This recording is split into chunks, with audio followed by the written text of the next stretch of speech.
So, today we're going to get into something really interesting. 7 so-called weird traits that might just prove you have a genius-level mind. Now, we're not going to cover all 7. Instead, we're going to zero in on 3 of the absolute most powerful and most misunderstood ones. You know, the ones that could make you totally rethink what it even means to be smart. Just think about this for a second. What about that habit you have of overthinking everything? Or your need to just get away and be alone? Or that nagging feeling that the more you learn, the less you actually know? What if those aren't flaws at all? What if they're actually signals of a really powerful cognitive engine at work under the hood? Well, let's find out. Okay, first things first, we've got to bust this myth of what a genius looks like. You know, the one from the movies.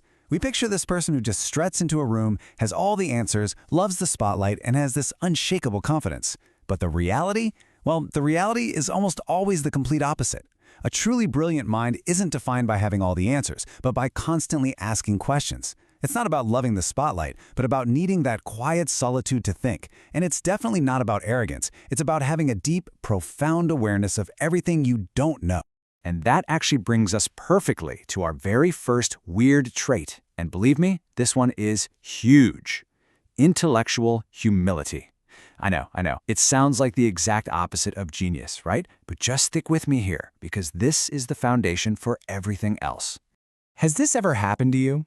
You fall down a rabbit hole on some new subject, you read everything you can get your hands on, and when you come out the other side, you don't feel like an expert. You feel like you've just discovered how massive the topic is and how little you really know.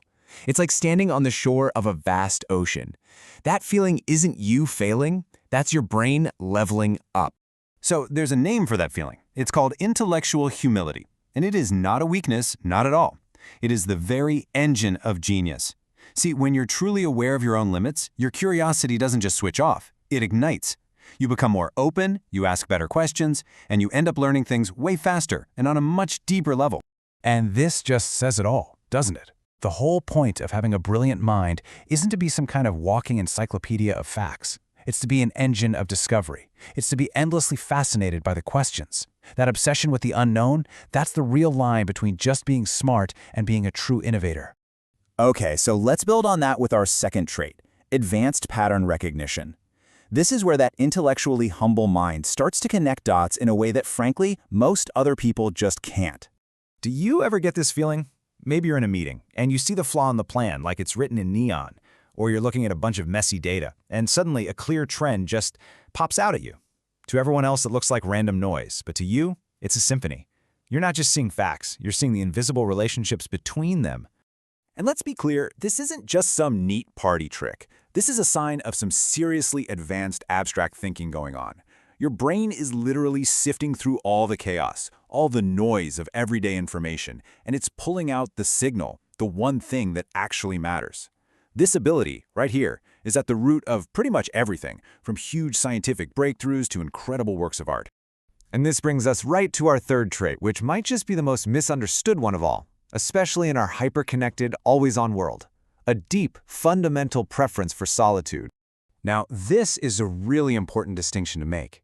Society tends to look at solitude and see loneliness, something you should avoid. But for a highly active mind, solitude isn't a bug, it's a feature. It's like the brain's charging station. It's not about running away from people, it's about creating the space you need to really wrestle with complex ideas without any distractions.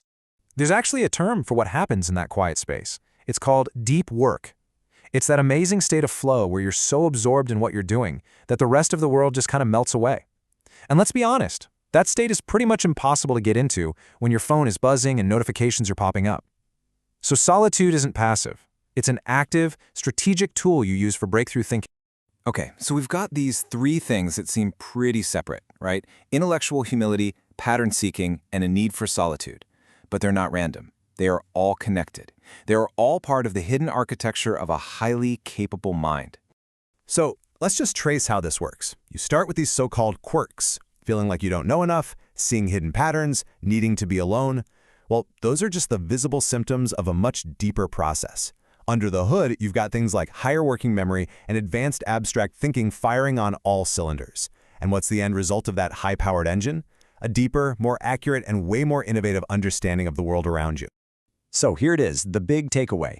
These habits aren't personality flaws that you need to fix. They are features. Think of them like the exhaust coming from a high-performance engine. They are the clear, visible signs that a very powerful mental processing system is running in the background. And that, of course, brings us to the most important question of all. What does any of this mean for you? Maybe it's time to stop fighting against the way your brain works and start really understanding its unique design. So just let these ideas sink in for a minute. That little quirk you've always felt a bit weird about? It might be a core feature of your operating system. That nagging self-doubt? That could actually be the fuel for your curiosity. The fact that you just seem to see the world differently from everyone else? That's not a problem. That's your unique strength. And your need to be alone? That isn't antisocial. That's your workshop. That's where you get your best work done. So I'm going to leave you with this one question to really chew on. Think about those habits you have, the ones you've been told are weird, or maybe that you've tried to hide. Which one of those, if you look at it through this new lens, could actually be your greatest secret superpower?